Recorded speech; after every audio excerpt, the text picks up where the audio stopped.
Hi, everybody, and welcome to today's webinar, Microsoft 365, Discover the Latest Features and Upcoming Releases. My name is Eleni Lefo, and I'm the Director of Marketing here at Kite Technology. Also joining me is Adam Atwell, Cloud Solutions Architect and Microsoft MVP. We're so glad that you've taken time out of your busy day to join us today, and I know Adam has a great presentation in store for you. For those of you who are joining us for the first time and are not sure what Kite Technology is all about, we are a managed IT service provider and consulting firm, and we serve businesses across the United States. We specialize in serving professional services organizations like independent insurance agencies and nonprofits, but we work with a variety of different businesses across many different industries. Our goal is to help the organizations we partner with to leverage technology to operate more efficiently and to improve their security. I've highlighted just a few of our services here on this slide. So if you'd like to learn more about how we might be able to help you leverage technology more powerfully in your organization, just reach out in the chat or contact us after the presentation, and we'd be happy to meet with you. With that, I'm going to hand the presentation over to Adam to introduce himself and tell you a little bit more about today's webinar experience. Adam, it's all yours. Thanks, Eleni. Hi, everybody. Thanks for joining us here today. We are excited. I'm excited especially to be here and pulling off our very first Teams webinar experience. I will say that it didn't come without some pain. Over the last few days, Eleni and I have been tirelessly working to try to make this a streamlined experience, and we learned a lot through the process, but we are excited to be doing this on Teams webinar. You'll notice there are some things that are a little bit different from our traditional experience, so we just ask that you bear with us as we work through those things since we're going through a new experience today. A note about me, so over the last few years, it feels like forever, I've been focused on our company's Microsoft 365 vision, been working both internally and externally with customers, our internal staff and partners like Microsoft and other folks to help try to lead and understand where all this stuff is going. And man, a lot of fun, a lot of crazy, and a lot from the fire hose. So that's a little bit about me, and I'm hoping that you'll find the information we have to share here today valuable. Here's a quick snap of the agenda. We're going to go ahead and turn our cameras off now, so bye to our faces. We're doing that to preserve bandwidth, of course, and so we can, show you what's on the screen. So we're going to cover what's new and coming up with OneDrive and SharePoint. We're going to talk about this thing called Microsoft 365 Copilot, and then we're going to review the changes in the Teams application. They've rebranded it Teams 2.0. Others are calling it Teams Pre. It's an overhaul of the Teams experience all up. And then we're going to talk about the Power Platform and talk about some scenarios how you can use that. So let's just dive right in. The SharePoint and OneDrive experiences in general, there's so much that's changed overnight, really, inside of all these experiences. But really, a lot of this stuff you're probably noticing is really being born in the browser experience first. And we'll continue to see features and more feature-rich experiences live there as things are more collaborative and interactive. But today we're going to cover the highlights on OneDrive Web first. And I'm going to do that by starting out with a video that I made that shows and showcases kind of the new OneDrive home experience. Microsoft365.com page.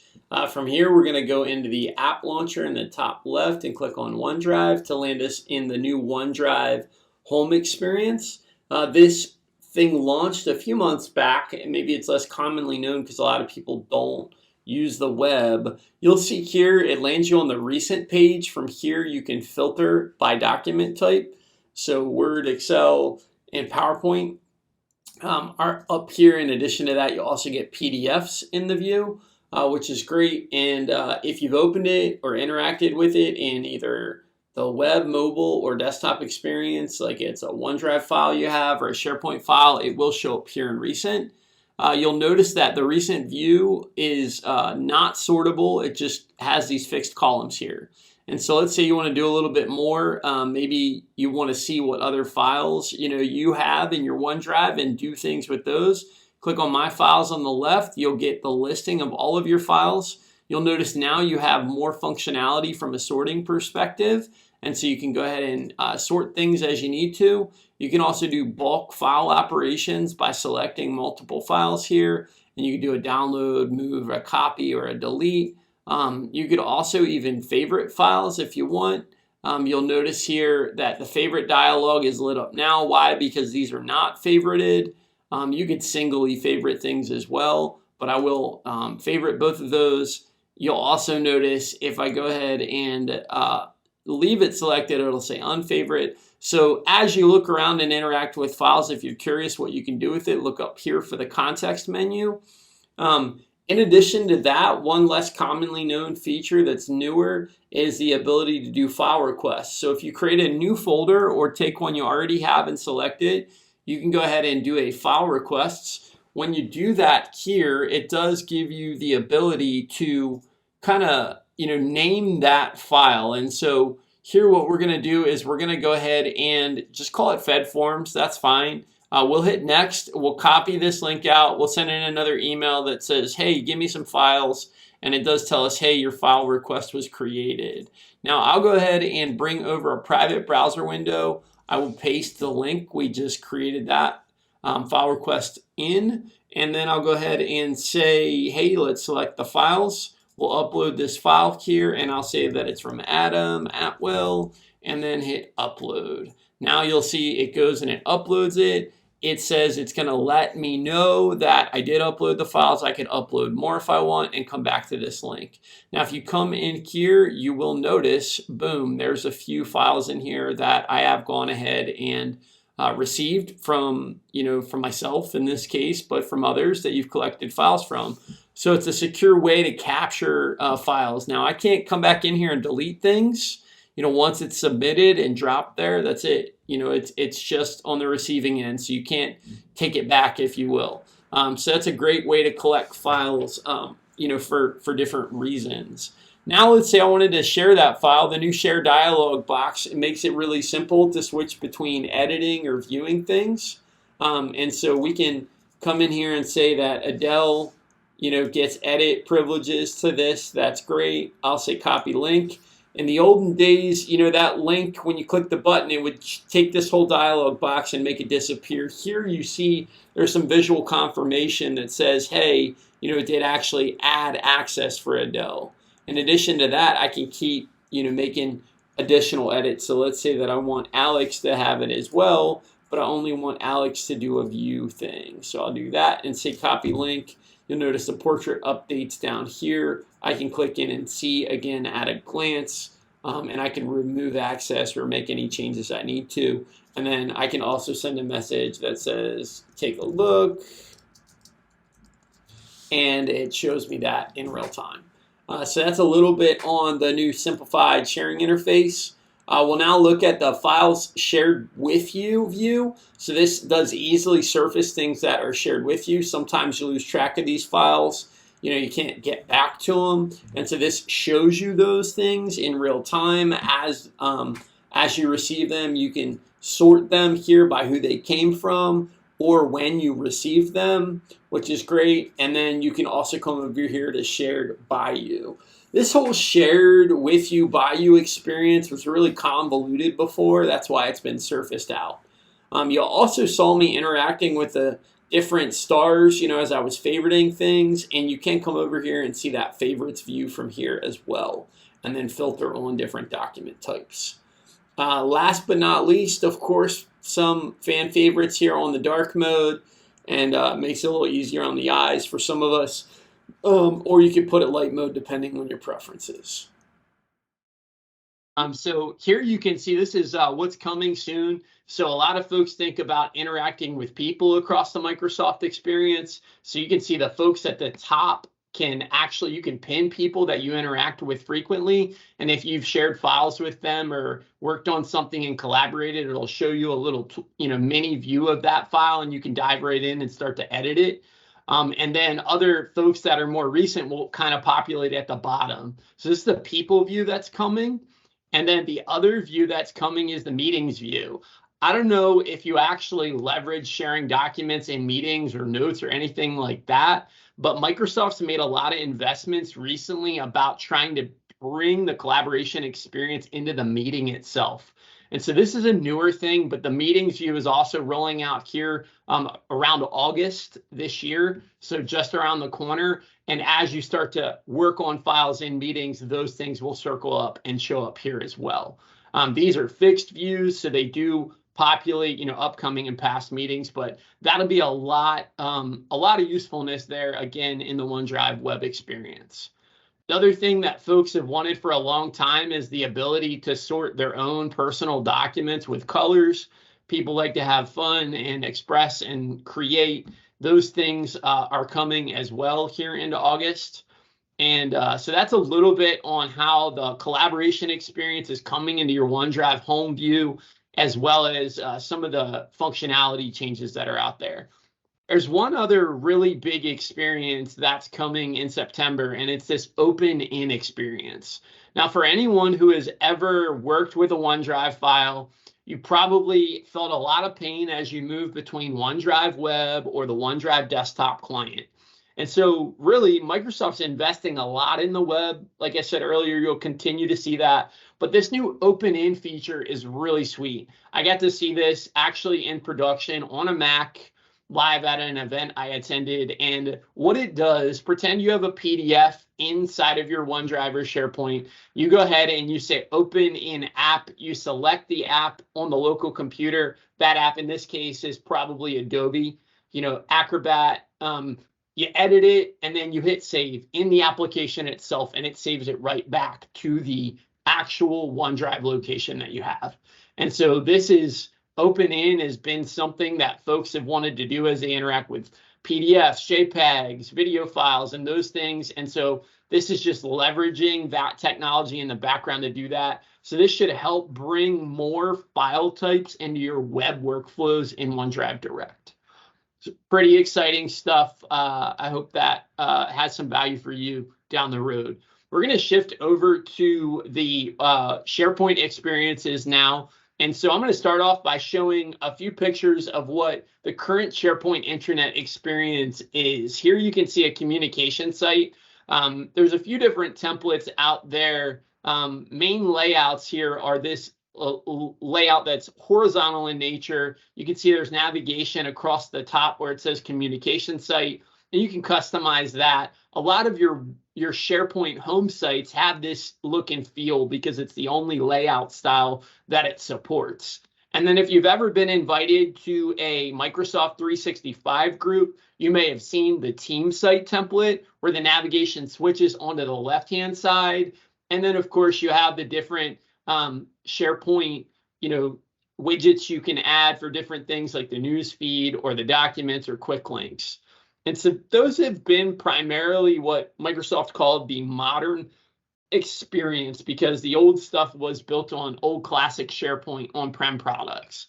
And so they've taken these and they're going to launch the next level of design. So I'm going to just click through a few different templates that they've showcased already. And you can see already you can see custom fonts here. You can see that the formatting and layout in the columns. This is actually a 3-column layout, and it has different widgets and fixed text and even feeds and quick links. So that's much more dynamic.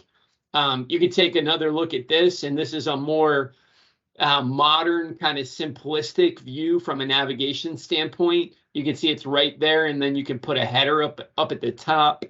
And then even something that is kind of really Microsoft 365-esque. If you've ever seen Viva or any of the more modern Microsoft 365 Windows 11 experiences, you'll start to see these kind of, blocks of information, and they're very stylized and they have feature-rich things for you to interact in them. And so these are just a few of the examples that Microsoft's come up with that they're going to put in our hands. They don't really officially say when this is coming out, but little bits and pieces of it are slated and on the roadmap. And so I would point out here one of the other things, which is called the new start experience in SharePoint. If you look closely, you'll see those same templates are there across the event page or the employee network, etc. And on those different pages, you can see kind of how they're bringing SharePoint in to make it simple for users. What they want to do is give you stylized templates that you can easily customize, and then you can build pages that you own, or you can move into other SharePoint sites as well. And so this is going to be kind of the new place where somebody who drives the vision of your intranet can help build things out, get back to them, publish those pages, those kinds of things.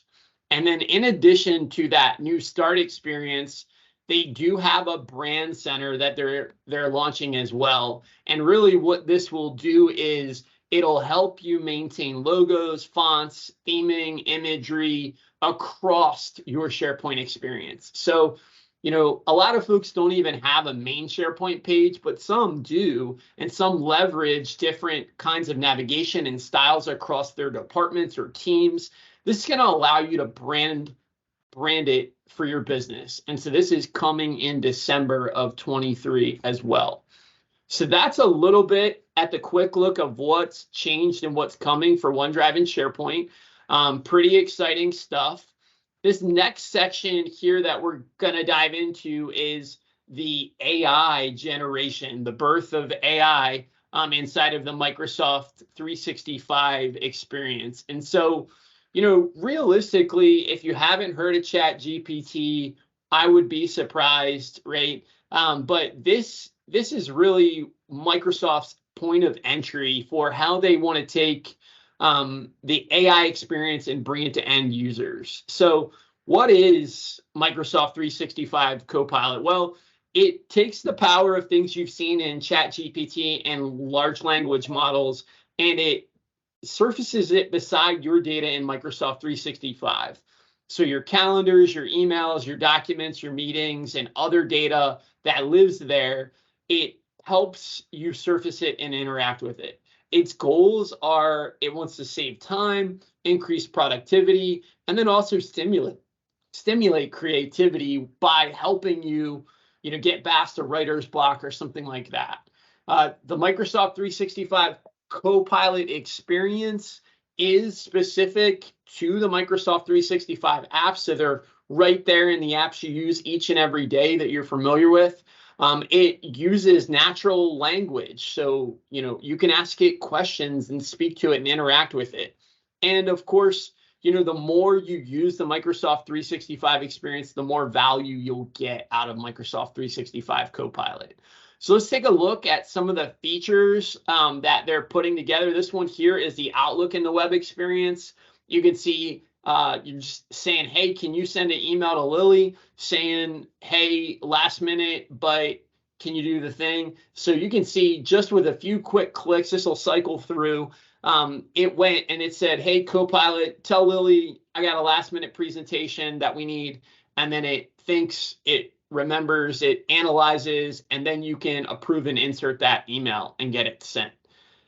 Here's an example of how you might use it in Word. So let's say that you go and you have some notes from a meeting, and you also have a Word document that corresponds to that meeting, and you can say, hey, can you go ahead and put those two things together and create a draft proposal for those things? So it's taking things from a meeting note and from a Word document, and it's mashing them up together.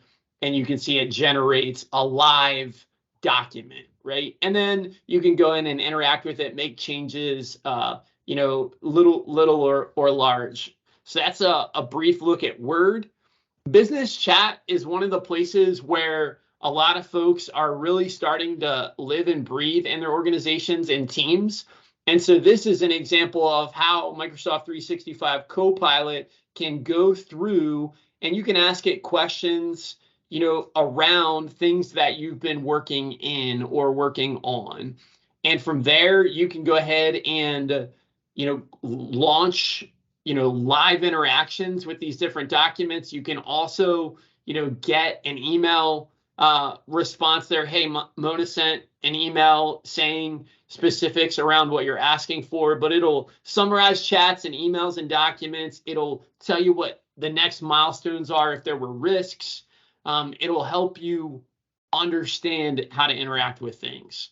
So that's a little bit of the preview of, kind of what Copilot can do. Now, the core apps, like I said earlier, are the ones where they're doing active development for Word, PowerPoint, Outlook, Excel, and Teams.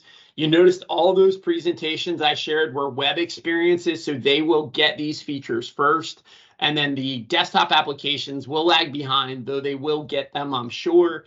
The other things you see on the screen here are the other parts of the Microsoft cloud ecosystem you might not be familiar with, whether it's Viva Engage, SharePoint, Power Apps. So for SharePoint, you can tell it, hey, help me design a page based on these things, and it'll make a page. Or Viva Engage is how you might interact with your team at large. On the Power App side, it can save you some time, as well as on the Power Automate. And then probably the coolest thing that I've seen is on the Power Virtual Agent side, you can go and feed it a document and it can produce a chat bot, right? So there's a little bit of kind of what's being developed in the Copilot, both in the Microsoft 365 and associated services.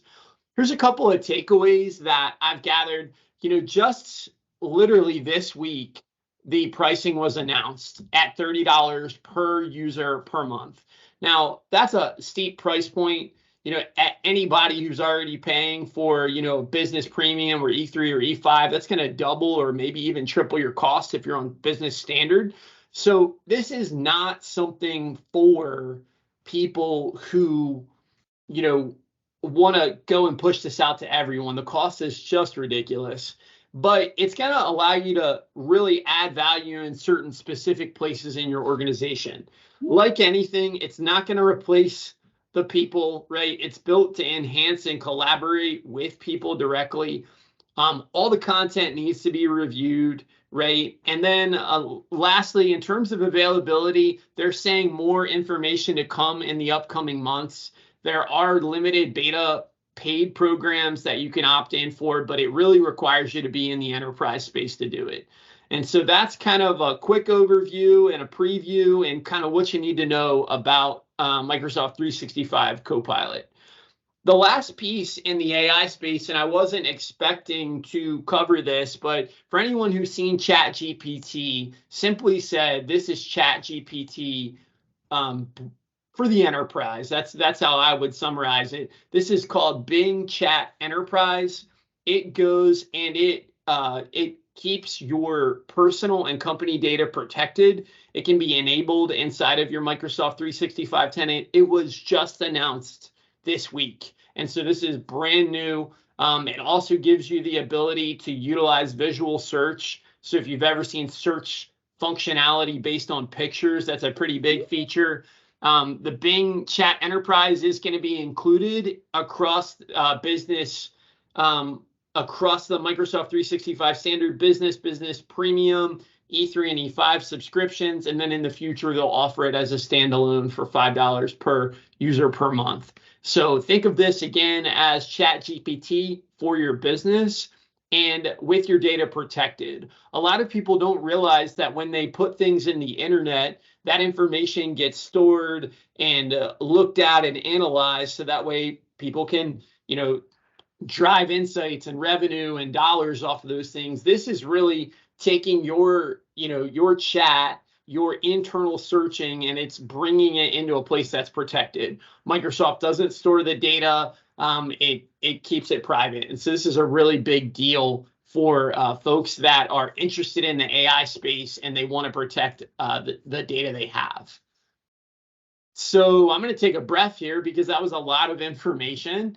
I hope, are you guys having fun?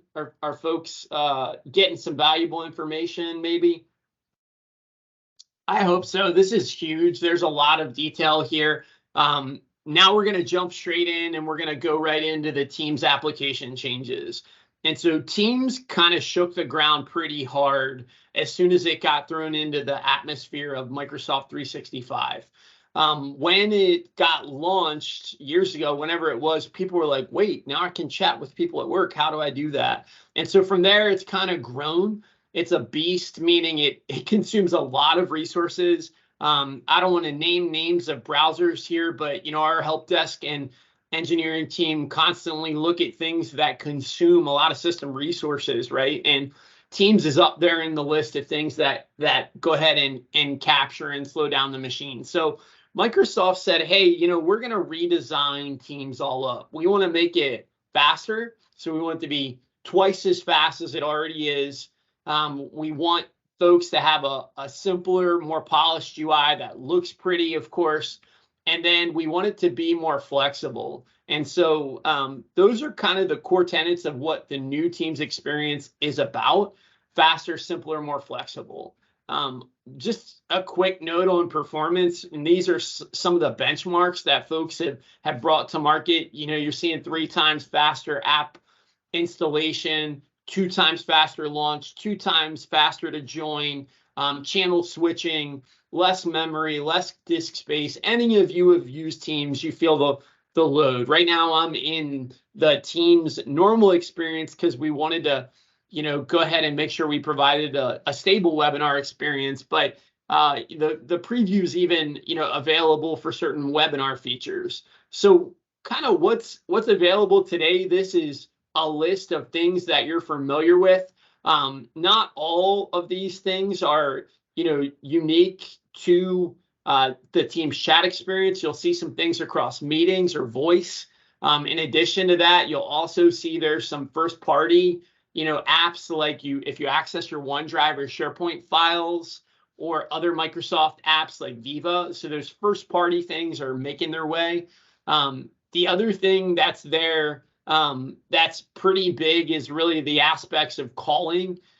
All those pieces are pretty much there. So really kind of what's not there, right? If you work on a Mac, and it's funny, this is a little bit dated, the Mac client, I'm actually on it. I'm not using it today, but I use it most days. That's available and launched, so you can get to that. VDI and other web platforms, if you're using a virtual desktop solution of some sort, it's not there. It's not there for the folks that are on those custom clouds like GCC, GCC High, or DoD. Those are the non-commercial production Microsoft 365 environments. There's also some advanced features if you use Teams Voice, like speed dial and delegation. Those don't live there today. And then other advanced meeting features like mute everyone or PowerPoint live features. And then, of course, if you've ever done like a cross-channel post, that stuff is not there, as well as a lot of, actually almost all third-party apps. There are a few that have started to surface. And so if you use third-party apps or voice, you might not be ready for it. But the biggest feature that I want to call out here is if you actually interact with multiple Microsoft 365 environments. And so you can see here, this main account is in the Contoso environment. You can also see Danielle's logged in at the same time with her Gmail, which is a Microsoft account, a personal account that's connected, as well as the Fabricam account. So you can much more easily switch between organizations that you're a part of. And so if you interact with other businesses over Teams, this provides a really high value. You can set availability, a status message, and quickly see those messages and switch between them. Here's another view of, kind of more of those options in terms of the activities and what you can do from them. And then you can quickly kind of see from a visual standpoint, what those notifications are or where they're coming from and move between tenants. So there's no need to worry. You can always turn this back on, but if you're interested in looking at it in its current form, you'll find a try the new Teams button up in the top left. If you don't see it, it's because either it's not available on your platform or your IT team hasn't allowed it in your environment yet. When you do that, you'll get a toggle that says, hey, can you go ahead and get it now? Yes, sure, go ahead and do that. And then boom, you're here in the new Teams experience. And then if for some reason you need to go back, you can see in the top left there, it's just the same way that you turned on the new Teams, you can turn it back off. You get a confirmation message, and of course they're calling it Classic. Classic Teams, you can go right back to it. Here's a few takeaways and need to knows for Teams itself. Going forward, new features will only come to the new Teams 2.0. Multi-tenant and multi-account are probably the largest value things. So if you're like me or others that work across multiple tenants, you're going to probably want to get on there fast. Talk to your IT team if you're not sure if you're ready, and then also you can switch back and forth as needed. That's the new Teams. Here we are in our last section, and then we're going to talk a little bit here about this Power Platform and kind of what that is. So, we wanted to kind of do something in this presentation that's different. A lot of our presentations are very focused. We wanted to throw together a bunch of really cool information at a high level and just kind of create some thinking and stimulate thought for how folks might leverage growth in their own businesses. And so the Power Platform is something that you can't not acknowledge. What is the Power Platform? The Power Platform, these are the main components. There's a thing called Power Automate that talks about process automation. Power Apps is where you can build apps. Power Virtual Agents I talked about earlier, where you can create chat bots both inside of Teams as well as, to put like on a website. And then, of course, Power BI. A lot of folks are familiar with Power BI, been around a long time to do business analytics and data analysis and those kinds of things.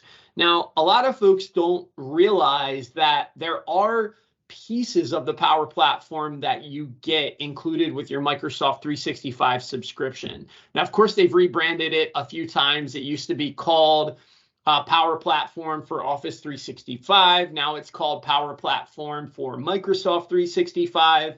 But we're going to talk and show two really simple, easy ways to leverage the Power Platform that's included with your Microsoft 365 subscription today. And they live inside of the Power Automate space.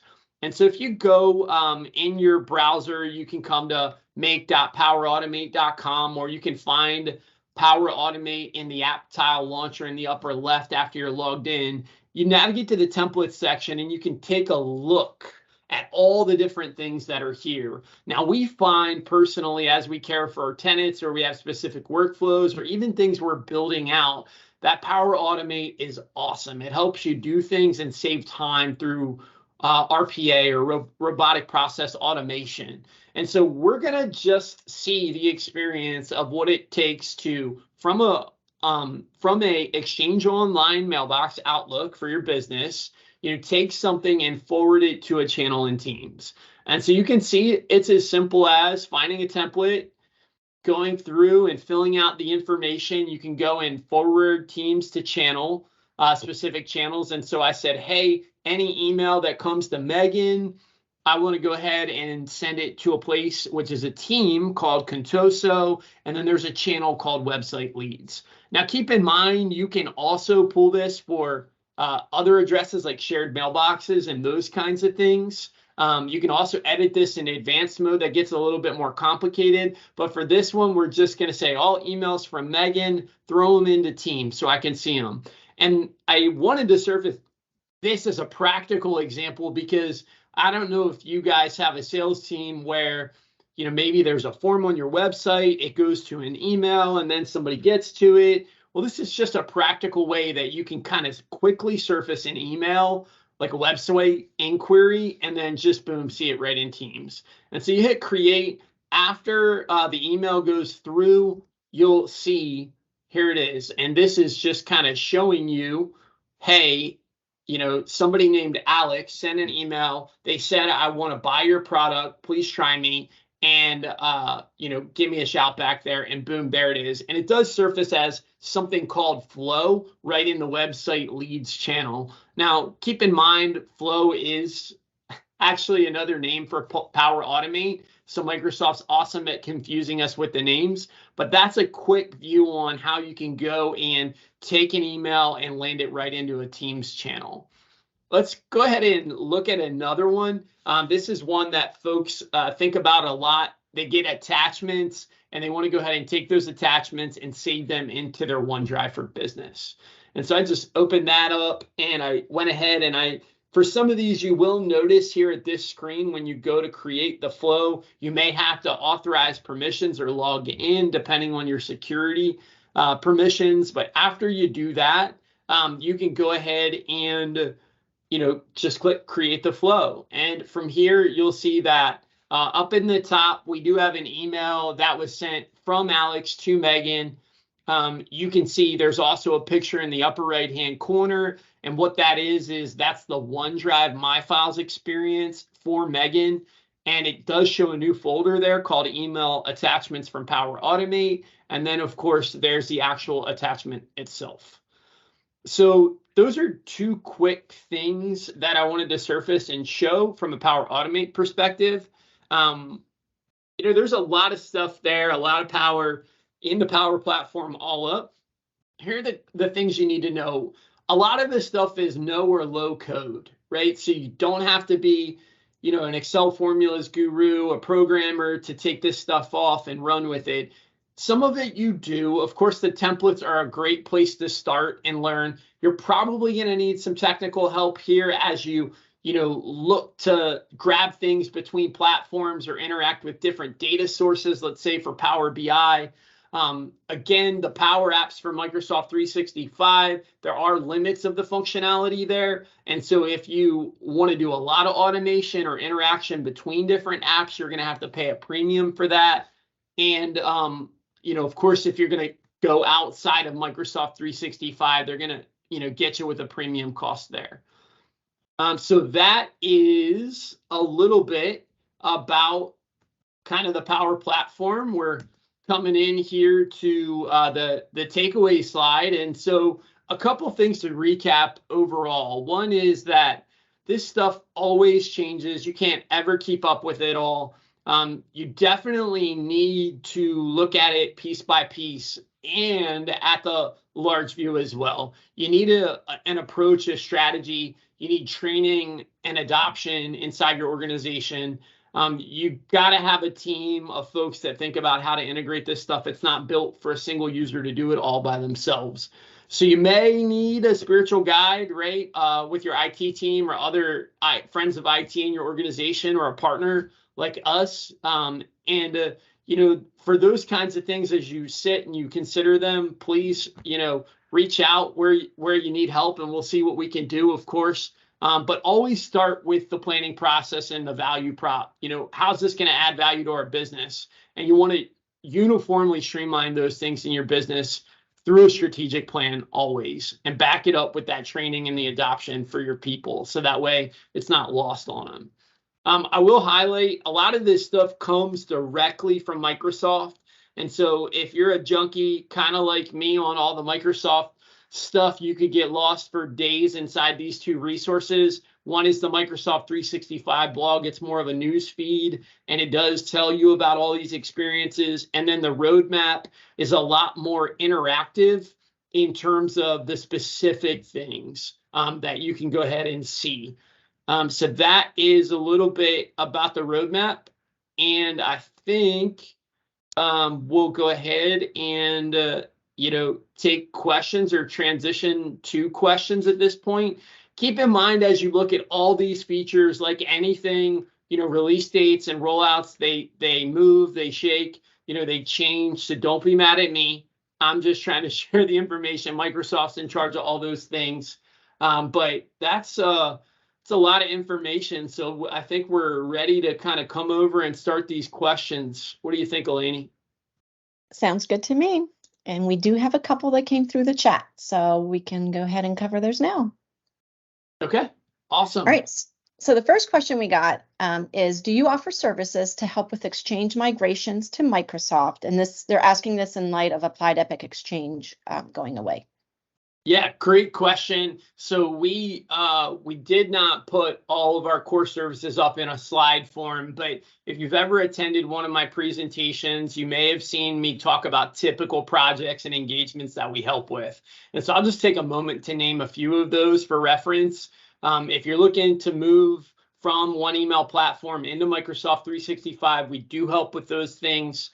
We also help with moving files out of Box or Dropbox into SharePoint and OneDrive, or from the Google platform over as well. And then we also have other engagements, even, if you have a more traditional environment, you want to start to leverage Microsoft Cloud for the whole ball of wax, if you will, managing your PCs, your security, all of those things. So yeah, those are all things that we can help with for sure. Awesome. Thanks, Adam.